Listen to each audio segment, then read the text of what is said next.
ফের শ্রমিক বিক্ষোভ দুর্গাপুরের বেসরকারি কারখানা গ্রাফাইট ইন্ডিয়ার সামনে। মূল গেট গ্রাফাইট ইন্ডিয়া, তার গেটের সামনেই শ্রমিকদের বিক্ষোভ।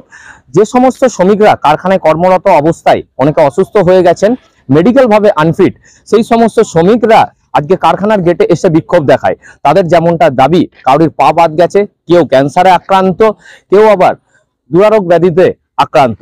বারংবার কারখানাকে জানিয়েছেন যে তাদের যে পরবর্তী প্রজন্ম রয়েছেন, অর্থাৎ কাউরি ছেলে, তাদের পরবর্তীতে কেউ যাতে সেই চাকরি পায়, তাতে তাদের সংসার চালাতে সুবিধা হবে, কিন্তু কোনোভাবেই কর্ণপাত করছে না কারখানা কর্তৃপক্ষ। তাই আজ কারখানার মূল গেটের সামনে বসে তারা বিক্ষোভ দেখাতে থাকে এবং তাদের সাথে ছিলেন এখানে স্থানীয় যারা তৃণমূল শ্রমিক সংগঠনের যে সমস্ত কর্মী সমর্থকরা ছিলেন, তারা ছিলেন। এবং তাদের দাবি যে আজকের পর থেকে প্রত্যেকটা দিন 2 ঘন্টা করে এই বিক্ষোভ এখানে চলবে, যতদিন না পর্যন্ত কারখানা কর্তৃপক্ষ কোনো আশ্বাস দিচ্ছে। আমরা আমার বড় জামাই সাহায্য করে, তাই আমরা খেয়ে বেঁচে আছি। আর শারীরিক অবস্থা খুবই খারাপ, ওনার ক্ষমতা নেই, কাজ করার মতন ওনার ক্ষমতাই নেই। আপনারা তো দেখতে পেয়েছেন, এটা তো বলার কিছু নেই। তাহলে ওনাকেই বা খাওয়াবো কি? আর 4টে সিলিন্ডার চলে আমার, অক্সিজেন সিলিন্ডার চলে, উনি অক্সিজেন ছাড়া 1 সেকেন্ড থাকতে পারে না। এবং ওষুধ 2 দিন ছাড়া ছাড়া হসপিটালে ভর্তি করতে হয়, ঘরে রাখার মতন মানে ইয়ে নাই, পরিস্থিতি নেই। এই অবস্থা আমাকে গেটে আমি বারবার আসি, হ্যাঁ, কিন্তু দেখুন ওনারা খালি আশ্বাস দেয়, কিন্তু আমার কিছু হয় না। কিন্তু না দিলে আমরা না খেয়ে মরে যাব। আমাদেরকে উনি 2 বছর থেকে ভুগছে। 2 বছর শরীর খারাপ ছিল, উনি মারা গেছেন। ওনার বদলে আমরা চাইছি যে আমার ছেলের একটা চাকরি হোক। কালি খেয়েছেন, শরীর খুব খারাপ, আমি আর কি চাইবো বলুন? ডেট কেস 8 মাস হয়ে গেল, 8 মাসে একটা পয়সা করি আমরা কিছুই পাচ্ছি না, কিছু না, কি করে সংসার চলবে? হ্যাঁ, আমাদের আসতে হয়েছে। আমাদের 2 বছর থেকে আমার স্বামী পড়েছিল, তারপরে 8 মাস হয়েছে উনি মারা গেছেন, কিন্তু আজ পর্যন্ত আমাদের কোনো খবর নেই যে আমাদের কোনো চাকরি হবে বা কিছু।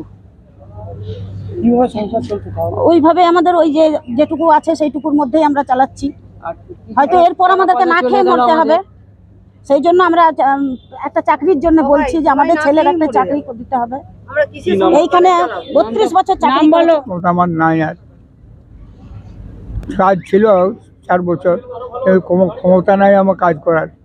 আর এই কারখানায় কাজ না করলে তার এলাও করবে না। তো কি চাইছেন আজকে? আমি চাইছি যে আমার বড় জামাইয়ের কাজটা হয়। তার জন্য আপনি কারণটা হচ্ছে আপনারা তো এখানে সবাই দেখতে পেলেন, ক্যান্সারের পেশেন্ট, কারোর কোমর চলে যায়, এরকম টোটাল 45 জন আছে এরকম, ঠিক আছে? আমরা কোনো জঙ্গি আন্দোলন করিনি, আর ডিপার্টমেন্ট কোনো প্রোডাকশন হাম্পার করিনি। 2 ঘন্টা যে আমাদের আন্দোলন চলে, আমরা কিন্তু সেই 2 ঘন্টার কাজ গিয়ে পড়তে আমরা সেই 2 ঘন্টার কাজ আমরা মেকআপ করে দিই। আর 2 নম্বর যেটা হচ্ছে যে শুধু রমজানদা একা গ্রাফাইটে চালায় না, সেখানে আরো 5 জন আছে, সঙ্গে বডি মেম্বাররাও আছে, তারা সবাই মিলেমিশে চালায়, ঠিক আছে? আমাদের এই আন্দোলন হচ্ছে 3টে দাবি নিয়েছিল।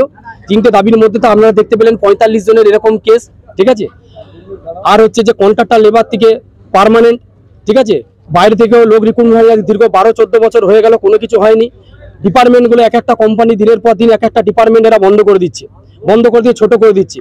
ন্যায্য দাবির জন্য আমরা গণতান্ত্রিক পদ্ধতিতে আন্দোলন করছি, যাতে প্ল্যান্ট বেঁচে থাকে এবং এই প্ল্যান্টকে কেন্দ্র করে আমাদের গ্রাম, কলোনি, মার্কেট, বাজার, ঘাট সব যেন সুস্থভাবেই থাকে, সেই জন্যই আমাদের আন্দোলন। আগামী দিনে ওরা চাইছে কম মেনে বেশি কাজ হবে। কি করে হয়?